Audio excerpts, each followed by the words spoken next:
বড়সড় ধাক্কা। শেষ মুহূর্তে ভারত সফর বাতিল করলেন ট্রাম্প। কেন এমন সিদ্ধান্ত নিলেন মার্কিন প্রেসিডেন্ট? ডোনাল্ড ট্রাম্পের আকস্মিক ভারত সফর বাতিল।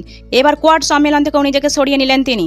50% শুল্ক আরোপের পর থেকে ভারত ও আমেরিকার মধ্যে সম্পর্কে টানাপোড়েন চলছিল। এবার তা আরও স্পষ্ট হলো। নিউ ইয়র্ক টাইমসের এক প্রতিবেদন অনুযায়ী ভারত সরকারের উপর ক্ষুব্ধ হয়ে প্রেসিডেন্ট ডোনাল্ড ট্রাম্প তার পরিকল্পিত ভারত সফর বাতিল করেছেন। এবছর ভারতে আয়োজিত কোয়াড শীর্ষ সম্মেলনে তিনি অংশ নেবেন না বলেই জানা গেছে। সূত্রের খবর, প্রেসিডেন্ট ট্রাম্প চলতি বছরের শেষের দিকে ভারত সফরে আসবেন বলে প্রধানমন্ত্রী নরেন্দ্র মোদীকে আগেই জানিয়েছিলেন, কিন্তু এখন তিনি তার সেই পরিকল্পনা থেকে সরে এসেছেন। যদিও এই বিষয়ে এখনো পর্যন্ত ভারত বা আমেরিকার কোনো পক্ষ থেকে আনুষ্ঠানিক বিবৃতি দেওয়া হয়নি।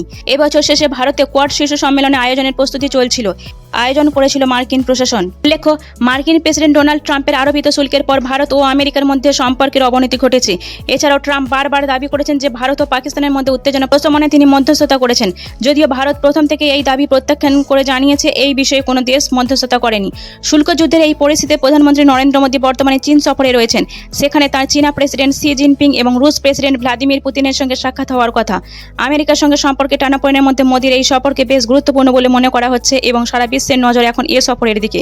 জানা গেছে 17 জুন G7 শীর্ষ সম্মেলন থেকে ফেরার পথে মার্কিন প্রেসিডেন্ট ডোনাল্ড ট্রাম্প প্রায় 35 মিনিট ধরে প্রধানমন্ত্রী নরেন্দ্র মোদীর সঙ্গে ফোনে কথা বলেছেন। ওই ফোনালাপে ট্রাম্প আবারও দাবি করেন যে ভারত পাকিস্তানের মধ্যে সামরিক উত্তেজনা কমানোর কৃতিত্ব তাঁরই এবং পাকিস্তান তাঁকে নোবেল শান্তি পুরস্কারের জন্য মনোনীত করতে চলেছে। ভারত ট্রাম্পের এই দাবি মানতে অস্বীকার করেছে এবং স্পষ্ট জানিয়েছে যে ভারত পাকিস্তানের যুদ্ধবিরতিতে আমেরিকার কোনো ভূমিকা ছিল না।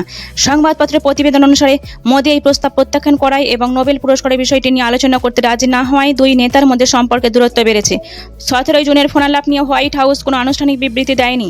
তবে 10 মে থেকে এখন পর্যন্ত ট্রাম্প 40 বারেরও বেশি প্রকাশ্যে দাবি করেছেন যে তিনি ভারত পাকিস্তান সংঘাত নিরসনে সহায়তা করেছেন।